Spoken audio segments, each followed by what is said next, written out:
Hello and welcome back. More so for me than for you. This is my first time being back on camera in I don't know how long. Today I will be talking about the Ikea software that I use to design my Ikea packs and a review of the Ikea packs. And if you want to stick around for some life updates on what's happened since then, stick around until the very end of the video. My setup is also different because I'm wearing a kitsune mask, because at least I can make eye contact. But enough about me. Now let's get into more about the Ikea packs. So with the Ikea software, I planned for 3 frames for my Ikea packs, and I only ended up getting 2 because I already spent over $1,000 on the 2 frames alone, and a lot of that actually went to the doors of the Ikea packs because the doors are like $250 per door. So as you can imagine, 2 of them would be $500, which is a lot of cha-ching. And also,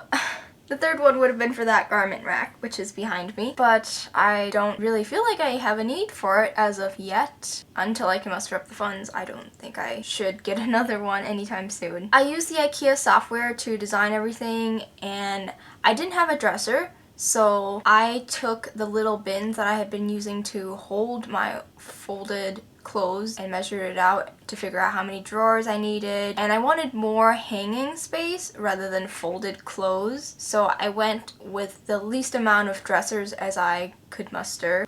Even though I could have hung my knits, like my sweaters and stuff, I decided to opt for folded knits because I didn't want them to drag and sag over time. So I have one of my packs frames being hung clothing, primarily for dresses, skirts, and pants, and then the other is a dresser with an open center area for a mirror as well as a jewelry case. It's more of a display sort of thing, the second packs would be. It was really nice that I was able to customize all of that to accommodate my additional hanging space, and I went with the 39 by 22 inch by the tallest height frame. They sell 2 different heights, and mine goes almost nearly to the top of our apartment ceiling, which is about 8 feet and a couple inches short of that. I got a lot of inspiration for the packs through Pinterest, and there's a lot of people doing Ikea Pax built-in hacks. As far as organizing goes, Ikea Pax has its own set of gray boxes that fits specifically into their Ikea Pax drawers, but the reason why I didn't opt for that, and I instead opted for the stuck organizers, that's STUK. So I opted for those because they're 100%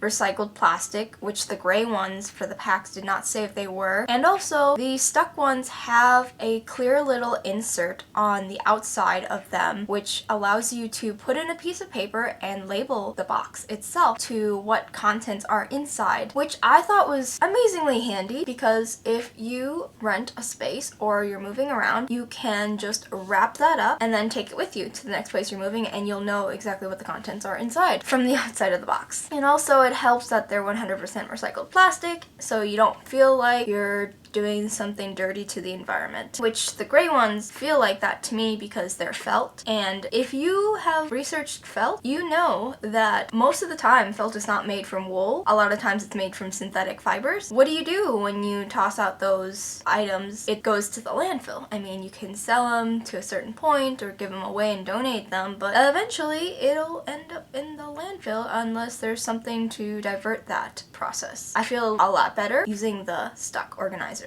I made a ton of sketches laying out my drawers to figure out what needed to go where on each drawer and how everything was gonna fit together. It was kind of like playing Tetris in an oddly satisfying way that drove me a little bit insane, but I highly suggest that you take inventory of your stock before you dive into deciding how many drawers you need and organizers. I'm a person who likes to organize down to the T, so I got a little bit crazy with that, but you do you. But I highly suggest you get organizers because you don't want your drawers to be messy, and it's nice to have everything in its own place and everything zoned and categorized.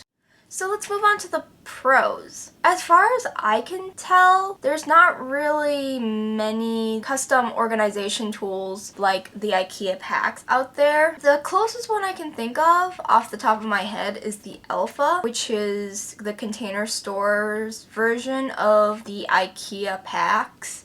but they're absurdly expensive because they're the Container Store. And if you've ever shopped at the Container Store and then compared their products to Amazon, they are overpriced. So the Alpha is no exception to that. I mean, for freaking wall shelving, my boyfriend and I were looking at some for the kitchen, and it was way more expensive to buy the Alpha brand. It was like in the thousands. And I'm not joking. And then we went to Ikea, and the price for the same kind of wall shelving was like a couple $100. So we were like, what? But anyways, the Alpha is really expensive, and that is comparable to the Ikea Pax because they both use laminate wood. If you buy a custom closet from a contractor where they build it out of wood and they use their cabinetry skills and carpentry skills to make you these custom closets, that's gonna cost you in the thousands. Whereas the Ikea Pax for these two frames cost me $1,000. And there are cheaper ways of getting that cost down. I only had over $1,000 spent on this because the doors were so expensive. The doors were like $500 of that cost. Going back, I could have gone without the doors, but I like the doors, and you'll see why. But the nice thing about the Ikea Pax is that it's not permanent versus like custom cabinetry and custom carpentry, because they have these peg holes on the side, which everything mounts onto in the Ikea Pax. There's a line of peg holes on the inside as well as on the outside edge of the frames. And because of that nature, you can always change it up. So if you wanted to, let's say, not do drawers, you could put in shelving instead in the future. Or you can plug it up like I do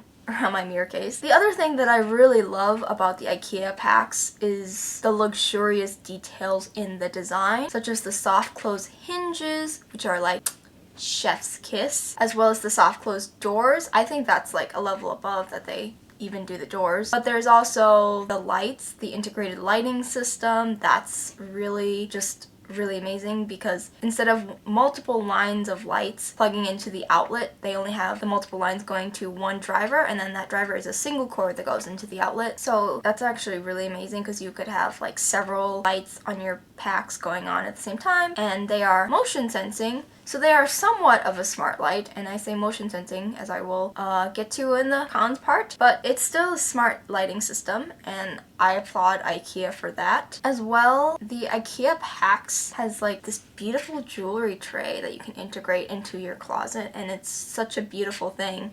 As well as these glass accents. You can get these glass shelves that you can see I use for my jewelry case, as well as to display my handbags, as well as these glass front accents to some of the drawers. I actually display a rainbow set of t-shirts. So these are some of the pros that I really love about Ikea's design of the Ikea Pax. It's just very upscale sort of options too, and details. There's also just so many options for doors that you can get. You can get sliding doors, you can get hinge doors, you can also get mirror front doors, clear doors, opaque doors. If you're enjoying this video, give this video a like so that it can spread to more people, and subscribe if you haven't already, because you won't want to miss the things we do on this channel related to fashion history, and couture. Once we get to 1,000 subscribers, I was thinking of letting y'all pick a topic for a video that I'm doing that's fashion related. So you get to decide, and this is my way of giving back to you guys. And if you really want to go above and beyond, there's also a Patreon link in the description below, so feel free to just buy me a coffee if you appreciate it. So let's get to the dirty part, which is the cons of this. The motion sensing lights are a lie, and that's why I said motion sensing earlier in this video, because who you fooling, Ikea? If you leave the doors open, the lights don't turn off, but once the doors close and they cover the lights, then they turn off after a couple of seconds. If it was truly motion sensing, if I held the door open and stood still, the lights should have turned off, but they're not motion sensing. These lights are more about like sensing if they were in darkness or covered. So I was kind of disappointed in that because I got 2 Ikea Pax lights for Christmas as a gift, and I put one of them behind the doors, and that works fine because the doors cover the lights at the top of the Pax, but the second light doesn't work because I don't have doors on the other frame of my Pax. So I'm keeping the lights for now,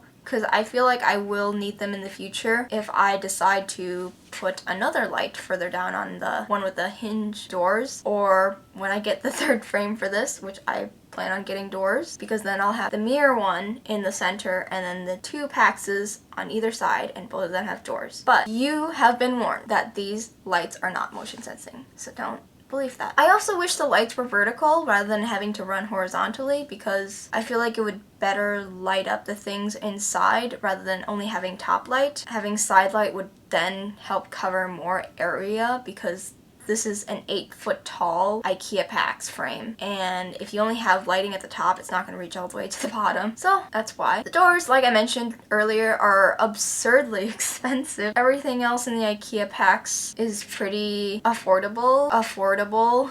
It's still expensive, but the doors are about the same price as the frame itself, even though the doors are not really that much area. The doors are $250 each, and 2 of them makes $500, which can really quickly eat into your budget. For $500, I could buy another Ikea Pax frame and then put 2 clothing rods inside of them, and I would still be underneath that amount. Another con that I was struggling with so much with IKEA is the supply chain issues, because I don't know what IKEA is doing, but they need to get their crap together. In that it took over 3 months before we moved to get most of the items for this IKEA Pax, because I was stockpiling because they were out of stock of so many things. And my boyfriend actually travels for work sometimes, so he went to a Wisconsin location and picked up some items for me because they weren't available at my local IKEA. And even after we moved in, I still didn't have everything. I still didn't have the 2 bottom drawers, which are this plain white drawer, and they're out of stock everywhere all the time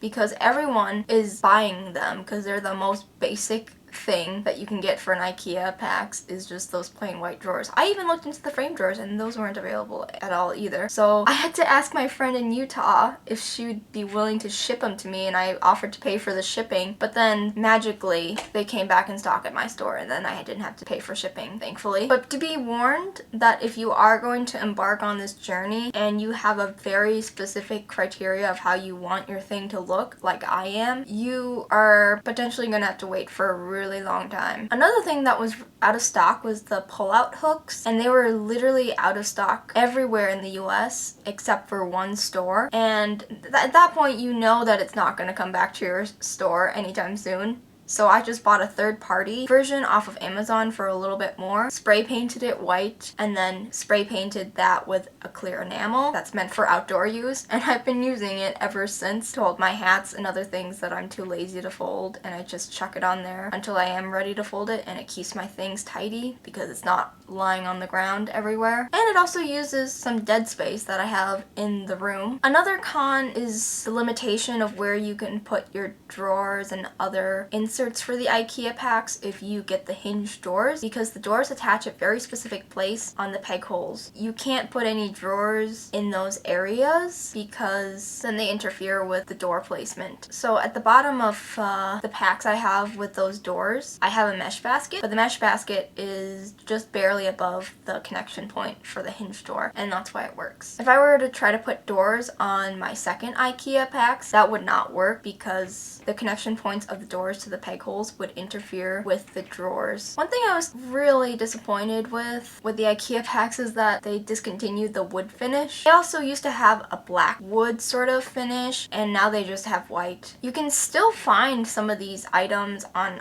eBay and other used sites where they sell the discontinued pieces, but now it's just white, which I suppose isn't the worst thing in the world because I have seen people paint white, and white is a great canvas for that. There's a lady who painted hers green and a lady who painted hers blue. So let's get to some life updates. What have I been up to since the last video? Well, I moved into a new apartment. I also stopped recording because I was trying to find a job during that time, and I thought it would be better for me to focus on the job search. I applied to literally over 100 places and I didn't get a job. The job market is extremely hard right now, and it's kind of discouraging, but you know, gotta keep trying. I thought to myself, it's been too long since I've done anything on YouTube. I can't stay away. The intention was never for me to stay away from YouTube forever. I never felt like I was ever gonna completely abandon you guys because YouTube is more than just a hobby for me. It's like a passion, and I would dare hope